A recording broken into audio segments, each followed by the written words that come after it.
지난 2005년도에 국민일보에 실린 글입니다. 파키스탄에서 지진이 발생해서 한국 기독교 기아대책 긴급 구호팀이 급하게 파견이 됐습니다. 무너진 잔해 위에 속에서 청년 하나를 끄집어냈습니다. 그런데 이미 죽은 시체였습니다. 그래도 너무나도 안타까워 그 기아대책 긴급 구호팀에 있던 목사님이 인공호흡을 했습니다. 코에 숨도 불어넣습니다. 열심히 아무리 해도 별 효과가 없습니다. 그 중에 어떤 목사님 한 분이 그만합시다. 그러고 죽은 청년의 이마에 손을 얹고 기도를 했습니다. 주여, 영혼이 돌아 살게 주세요. 그래도 아무 반응이 없어요. 이젠 방법이 없구나 그러고 있는데 또 옆에 있던 목사님 한 분이 갑자기 청년아, 예수님이 일어나라 명령하는 거예요. 그랬더니 웬일인지 이 청년이 눈을 슬며시 뜨더니 휴 하고 한숨을 쉬고 일어나게 되는 겁니다. 제일 깜짝 놀란 건 청년아 일어나라고 외쳤던 목사님이셨어요. 사람들이 깜짝 놀랐습니다. 이제 건강을 좀 체크하고 수습한 뒤에 청년에게 물었습니다. 어떻게 된 일이냐? 어떻게 너 일어나게 됐냐? 그랬더니 물론 파키스탄 말로 대답하는 겁니다. 무슨 소리인지 모르지만 무언가 소리가 들렸는데 갑자기 내 속에서 뜨거워지더니 일어나게 됐습니다. 목사님 한국말로 하고 들리는 건 파키스탄어로 들린 거예요. 그러니까 목사님이 선언했던 목사님한테 어떻게 그런 생각을 했습니까? 어떻게 죽었는데 어떻게 선언했습니까? 했더니 나도 모르겠습니다. 갑자기 청년을 보는 순간 오늘 본문에 에스겔 37장이 생각이 났습니다. 마른 뼈들에게도 선언하니까 생명이 있다는 것을 기억하게 됐습니다. 그래서 똑같이 했을 뿐입니다. 지금도 기적은 일어납니다. 근데 우리가 하는 게 아니라 하나님이 하시는 거예요. 오늘 본문에 6절과 14절에 똑같은 말씀이 나와요. 내가 여호와인 줄 너희가 알리라. 하나님이 하신 거예요. 내가 여호와인 줄 너희는 알리라. 오늘 본문은 바벨론의 포로로 끌려간 70년 상황이 있었던 일입니다. 그 바벨론으로 포로로 끌려간 사람 중에 하나 에스겔에게 하나님 보여주신 환상이 본문에 쫙 나와 있어요. 하나님이 에스겔을 환상 중에 어느 골짜기로 끌고 가십니다. 골짜기 끌고 왔는데 그 골짜기에 뼈들이 죽은 뼈들이 가득합니다. 아마 공동묘지를 파헤쳐 놓은 것처럼 오래돼 가지고 다 뼈들이 산산조각이 났어요. 다 흩어져 버렸어요. 아마 시체 해부를 하고 먹고 사는 독수리가 우글우글 했을지도 모르지요. 그 환상을 보여주십니다. 보여주시면서 오늘 질문하기 시작하는 게 오늘 본문이에요. 오늘 에스겔이 본 환상은 그 상황을 좀 이해하셔야 돼요. 솔로몬 왕이 죽고 이스라엘이 둘로 나누어집니다. 한국하고 똑같아요. 북이스라엘 남유다로 나라가 나누어집니다. 우리나라가 남쪽이 좋아요? 북쪽이 좋아요? 남쪽이 좋지요? 북이스라엘은 워낙 못된 왕이 있어서 금방 망해요. 남쪽 유다만 남아요. 그래서 하나님이 유다를 살리시려고 계속 예언자, 선지자를 보내가지고 회개를 촉구합니다. 경제적으로 회개하고 신앙적으로 회개하고 너희들 바로 서라. 200년 동안 수많은 선지자를 보냈어요. 근데 듣질 않아. 회개를 안 해요. 하나님이 기다리다 어쩔 수 없이 바벨론이라고 하는 큰 나라를 들어서 이스라엘을 멸망시켜버립니다. 그리고 바벨론이 세계산 페르시아로 나옵니다. 페르시아가 이스라엘 백성을 점령하고 이스라엘 백성을 끌고 바벨론을 끌고 갑니다. 나라도 망했습니다. 그리고 왕도, 마지막 왕은요, 눈이 뽑혀가지고 개처럼 질질 끌려 바벨론을 끌려가요. 거기서 죽어요. 지식인들 똑똑한 사람 다 끌고 갑니다. 무지랭이만 남아있는 이스라엘 백성이. 그리고 70년이 지났어요. 나라에 있는 백성들 소망이 없습니다. 왕이 그렇게 비참하게 끌려가는 보니까 다 흩어져 버렸어요. 바로 그 상황을 보여주시는 거예요. 마른 뼈가 가득한 70년 동안 절망스러운 이스라엘 백성을 모여 보여주면서 오늘 에스겔에게 질문하시는 겁니다. 이 뼈들이 살겠느냐 질문하시는 거예요.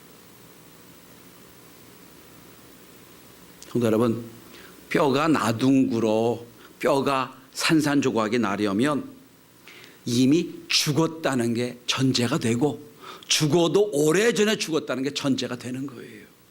이미 소망이 없어요. 절망이라고 표현하기도 너무 사치스러운 말이 됩니다. 어떤 소망도 없어요. 바로 이스라엘 백성의 상태가 그런 상태라는 겁니다. 어떤 소망도 있을 수가 없다는 거예요. 저는 최근에 우리나라 상황을 보면서 에스겔 골짜기 마른 뼈 같은 생각을 합니다. 사회가 타락하고 경제가 타락하고 문화가 타락해도 기독교가 살아있으면 가능성이 있어 보이는데 오히려 기독교 자체가 너무나도 세상 사람과 똑같이 타락의 모습을 보며 하나님 우리에게 질문하는 것 같이 보입니다. 얘들아, 너희 나라 소망이 있겠느냐? 얘들아, 너희에게 소망과 희망이 있겠느냐 질문하실 생각이 듭니다.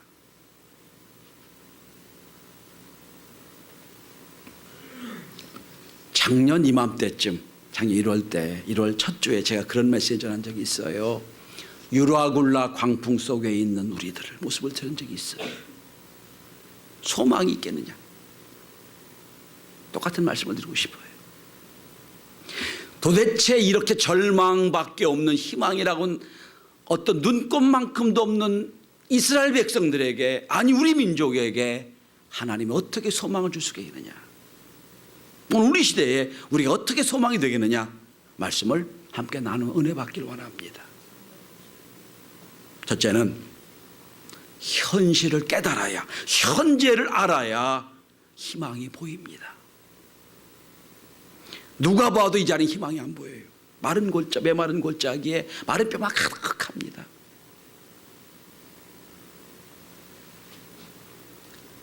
그런데 그 뼈를 보고 누가 봐도, 초등학교 애가 봐도 도대체 이건 못 살겠습니다, 안 됩니다 한 그 상황에서 하나님이 이상한 질문하세요. 에스겔에게, 에스겔아, 이 뼈들이 너희 살겠느냐 질문하세요. 성도 여러분, 하나님은 지금도 말씀 우리에게 질문하십니다. 날마다 질문하세요. 이게 어떻게 되겠느냐? 이 문제 어떻게 되겠느냐? 이 뼈가 살겠느냐? 늘 질문하세요.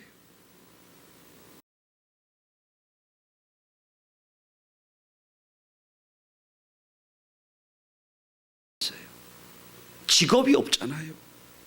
조금 농사 짓고 나면 그저 긴 가을부터 시작해서 봄까지는 하루 종일 노는 거예요. 그러니 요만한 이익만 있어 서로 싸우지요. 당시 영국의 총상 용사였던 아더 레이라는 사람은 런던에 이런 보고를 합니다. 조선인은 게으르고 서로 질시와 반목하고 국익은 잃어버린 채 사리사욕만 추구하는 민족성을 가지고 있습니다. 한마디로 소망이 없다는 거예요. 전 200년 전 이 나라를 왔던 선교사들에게 주셨던 질문이 똑같은 질문이라고 생각해요. 이 나라가 살 수 있겠느냐? 저는 지난 월요일부터 수요일까지 중국 연변을 다녀왔습니다. 관광차 다녀온 게 아니고 선교사의 사모님이 유치원을 하는데 그 유치원을 통해서 자립선교를 하겠다고 해서 사모님하고 둘이 가서 선생님들 교육을 시키고 전 선교 컨설팅을 하고 잠시 짬이 나서 연변에서 한 20분만 가면 되는 용정이라는 곳에 가서 잠깐 둘러본 적이 있습니다. 용정은 윤동주 시인의 옛 집이 있던 곳이고 그가 공부했던 명동학교가 있는 곳입니다. 명동학교를 재건해 놨더라고요. 가서 쭉 보고 왔어요. 워낙 너무 추워가지고요. 영하 26도니까 바람 부니까 40도 되는 것 같아요. 근데 한국도 만만치 않더라고요. 그런 추위에 잠깐 10분 봤을까? 잠깐 보고 제 마음에 드는 생각이 이겁니다. 일제억압을 피하여 우리나라를 쫓겨난 그래서 중국 땅 연변으로 가고 용정으로 갔던 독립운동가들이 아마 역사의 소리를 들었을 거예요. 이 민족이 살 수 있겠느냐.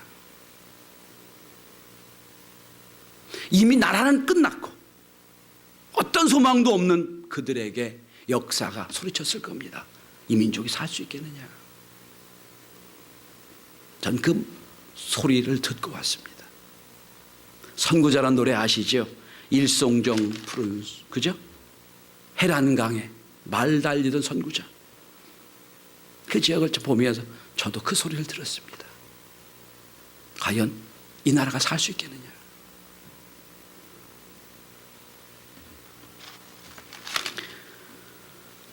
오늘 우리의 현실을 보며 하나님 우리에게 질문하고 계십니다.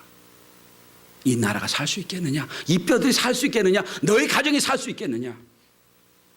그 질문에 오늘 예수는 이렇게 대답합니다. 저는 못합니다. 우리는 못합니다. 하나님이 아십니다. 오늘 이 뼈들의 모습을 11절에 보시면 스스로 이렇게 정리해 놨습니다. 우리들의 뼈는 말랐고 우리의 소망은 없어졌으며 우리의 모두 멸절되었습니다. 스스로의 진단이에요. 우리는 끝났습니다. 진단이에요. 그 진단한 백성에 물으세요. 이 뼈들이 살겠느냐. 성도 여러분, 기독교는 절망에서 희망의 꽃을 피우는 겁니다. 기독교는 초긍정이며 기독교는 초희망입니다. 우리는 못합니다. 우리는 할 수 없습니다. 그런데 하나님 하십니다. 이런 거예요. 하나님 하십니다. 기독교는요, 성도는 어떤 상황에서도 십자가 앞에서는 소망을 발견하는 겁니다. 왜 그렇지요? 십자가는 죽었잖아요. 죽음이었지만 그 죽음을 넘어서 부활하신 게 기독교잖아요. 십자가를 보는 순간 우리는 거기서 소망을 느끼고 희망을 느끼는 겁니다.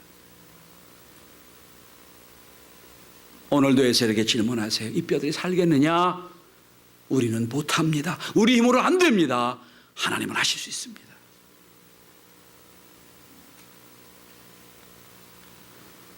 믿음의 역사로 여러분의 환경을 볼 수 있기를 바랍니다. 믿음의 눈으로 주님의 질문에 정직하게 대답할 수 있습니다. 주여, 저는 못합니다. 저는 우리 가정도, 나 자신도, 우리 환경도 바꿀 수가 없습니다. 주님이 하신다면 하실 수 있습니다. 이 고백이 올 한 해 울려 퍼질 수 있기를 바랍니다. 주님이 하십니다. 오늘 6절과 14절에 하나님 이렇게 말씀하십니다. 내가 여호와인 줄 너희는 알리라. 하나님이 하신다는 거예요. 믿음은 종달새의 작은 알을 보는 순간 그 새의 지저김까지 들을 수 있는 것이다. 우린 알만 보는 게 아니라 그 알이 부화돼 가지고 새로운 생명이 태어나고 지저귀는 소리까지 들을 수 있는 게 이게 믿음이에요. 절망을 보는 게 아니라 절망 속에서 어떻게 하면 역사하면 거기서 새로운 존재가 되어나는 것 보는 것, 이게 믿음입니다. 자, 이렇게 고백을 합니다. 주님은 할 수 있습니다. 두 번째로, 그러니까 그 대답을 받으시고 하나님의 예수에게 말씀하십니다. 두 번째입니다. 말씀을 태어내라. 성도 여러분, 우리가 성경을 지금 잘 아니까 말씀을 태어나면 태어나겠지. 천만에요. 성도 여러분, 죽어가는 사람 흔들고 말씀 전하면 전할 수 있을 거예요. 막 숨이 붙어있는 사람 붙잡고 말씀 전하면 전할 수 있을 거예요. 이건 죽은 지 하루 된 것도 아니고 70년이 지난 시체도 아닌 뼈를 앞에 놓고 말씀을 태어나는 것은 여러분 엄청난 도전이에요. 무슨 뜻입니까? 말씀을 태어나라는 말씀은 너희 마음속에 죽은 영혼이라도 마른 뼈라도 말씀이 전달되면 살아날 수 있다는 믿음이 있느냐를 물으시는 거예요. 그걸 물으시는 거예요. 그게 전제가 된 말씀이에요. 내가 너에게 주는 말씀을 태어나면 마른 뼈라 할지라도 살아날 수 있는 믿음이 있느냐, 그 믿음을 갖고 전하라는 거예요. 지난주 말씀을 기억하십니까? 하나님 말씀은 생명이라고 말씀을 해드렸습니다. 4가지 밭이 있었지요. 길가든 돌짝밭이든 가시떨기든 옥토든 무슨 밭이든 그 말씀은 생명이라고 배웠습니다. 그 말씀을 생명을 붙잡고 전하는 거예요.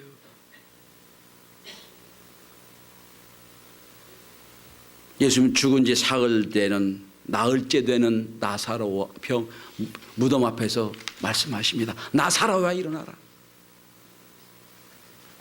그게 하나님의 말씀이에요.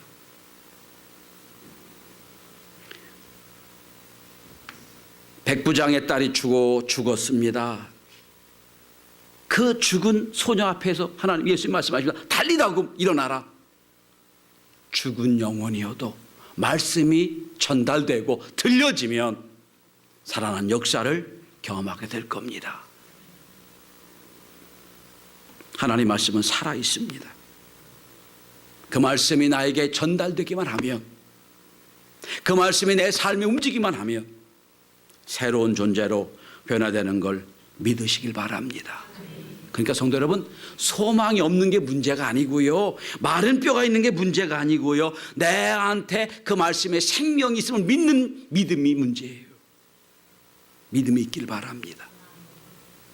때로 졸기도 하고 엉뚱한 짓도 하고 전혀 안 되는 것처럼 보이지만 어느 순간 죽은 영혼이랄지라도 말씀이 들려지기만 하면 살아나리라 저는 믿습니다.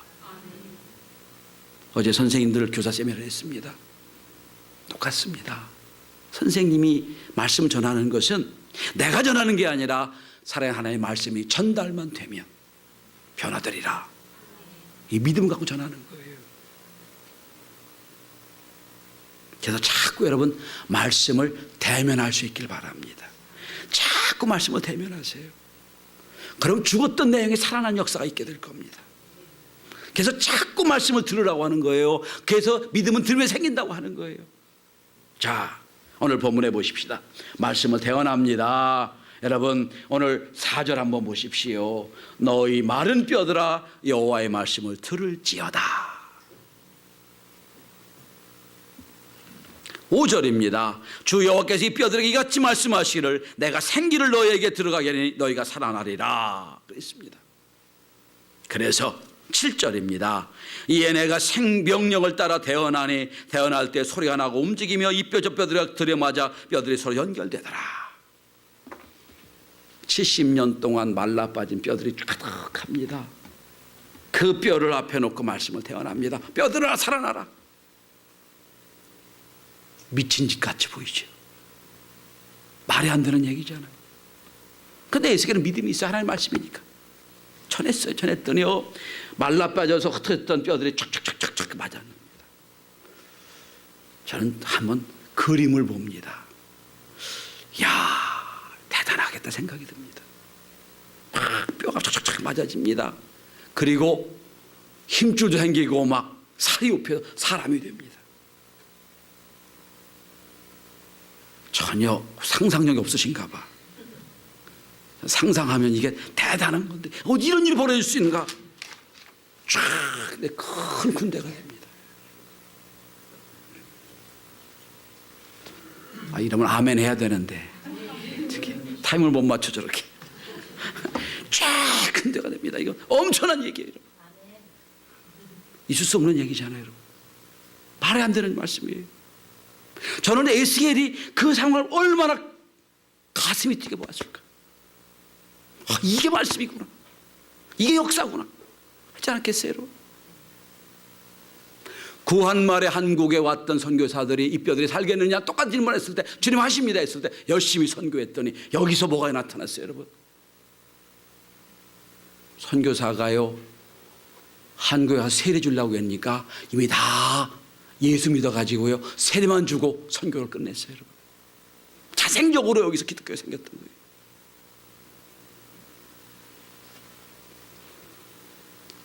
명동학교라는 곳에 기독교 학교입니다. 원래는 기독교 정신으로 세운 학교거든요.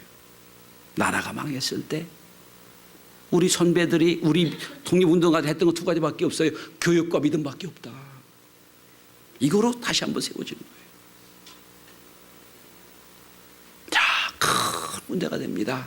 여러분 오늘 본문 한번 보십시오. 근데 8절에 보니까 내가 또 보니 그 뼈에 힘줄이 생기고 살이 오르며 그 위에 가죽이 덮이나 그 속에 생기는 없더라. 사람은 됐어요. 큰 군대가 됐어요. 근데 생명은 없는 거예요. 모양만 생기는 거예요.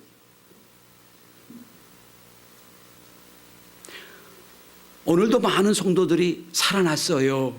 살아났는데 뼈의 모양은 있고 사람은 되고 열심히 움직이는데 그 속에 생명은 없어요. 자, 그러니까 두 번째 명령을 하십니다. 여러분 오늘 9절입니다. 또 내게 이르시되 인자야 너는 생기를 향하여 태어나라. 생기에게 태어나기를 이르시기를 주여 같이 말씀하시기를 생기가 사방에서 불어와서 이 죽음을 당한 자에게 불어서 살아나게 하라. 두 번째 명령입니다. 생기에게 명령해라. 여러분 이 생기란 말이 히브리어로 루하흐란 단어예요. 하나님의 숨이란 단어입니다. 하나님의 숨. 근데 여러분 1절부터 14절까지요 10번이 나와요. 우리 성경 본명에는 신이라 번역됐고 생기라 번역됐고 사방이라고 번역된 게 똑같이 다 루하흐예요.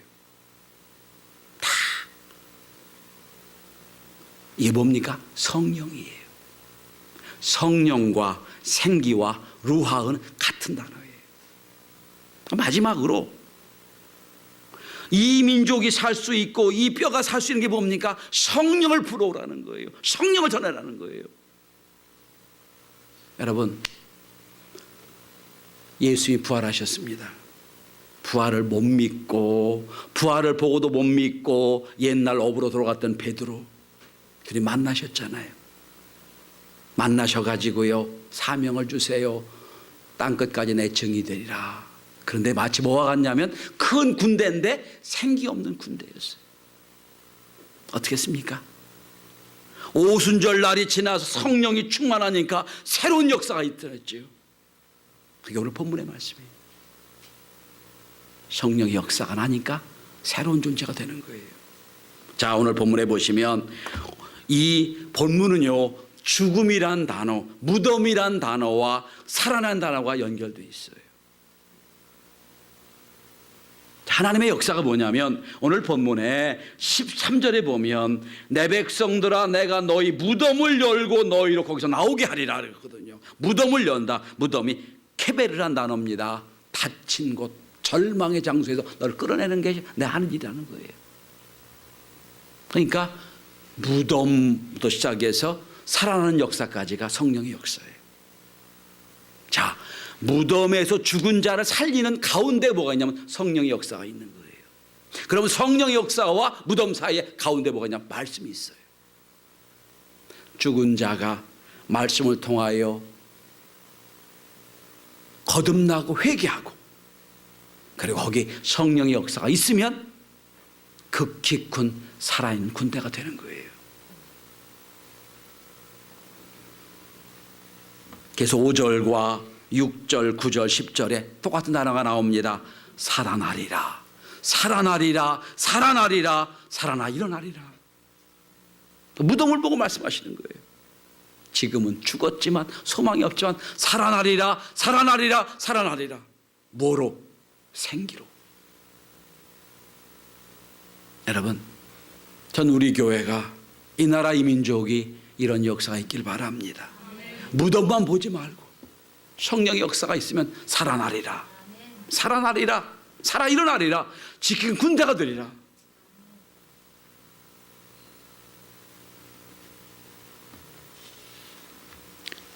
창의력 분야의 세계적인 권위자인 에드워드 드 보노가 수평적 사고 개념이란 말을 처음 사용했습니다. 창의력 사전에서 시리어스 크리에이티비티, 심각한 창의성이라고 번역해야 되나요? 어쨌든 그런 말이, 이런 말이 있었습니다. 저자가 가장 중요하게 생각하는 것은 가장 맨 앞에 쓴다. 그리고 두 번째 중요한 것은 맨 뒤에 적는다. 여러분, 책 맨 껍데기 끝에 뭐가 있어요? 가격이 나오죠? 그렇잖아요? 제일 중요한 건 서론의 머릿말에 나와요. 난 이것 때문에 이 책을 쓴다. 그래서 그 책에 이런 말씀이 있습니다. 참, 하나님의 영이 내 안에 오면 인생의 물음표가 느낌표로 바뀐다. 멋진 말 같지 않아요? 이게 무지란 물음표가 느낌표로 바뀐다는 거예요. 아하, 이게 하나님의 역사구나. 오늘 에스겔은 물음표로 시작합니다. 이 뼈들이 살겠느냐? 성령 역사가 있으니까 물음표가 느낌표로 바뀌어요. 하나님의 역사가 이거구나. 전 이 한 달 동안 4번의 말씀을 이렇게 준비했습니다. 하나님 주신 비전을 보라. 좋은 땅이 되자. 말씀의 역사가 있다는 거예요. 그런데 말씀의 역사뿐 아니라 그 외에 성령의 역사를 체험할 때 새로운 존재가 된다. 올해 우리 교회 두 축입니다. 말씀과 성령의 역사. 이 두 축으로 여러분과 제가, 우리 교회가 새로운 존재로 생명으로 변화되는 놀라운 역사가 있게 되길 바랍니다. 주 앞에 느낌표를 가지고 계십니까? 언젠가 성령의 역사가 있으면 느낌표로 바뀌게 될 겁니다. 새로운 창의성으로 세계를 여는 저와 여러분이 되기를 주의 이름으로 축원합니다. 기도합니다.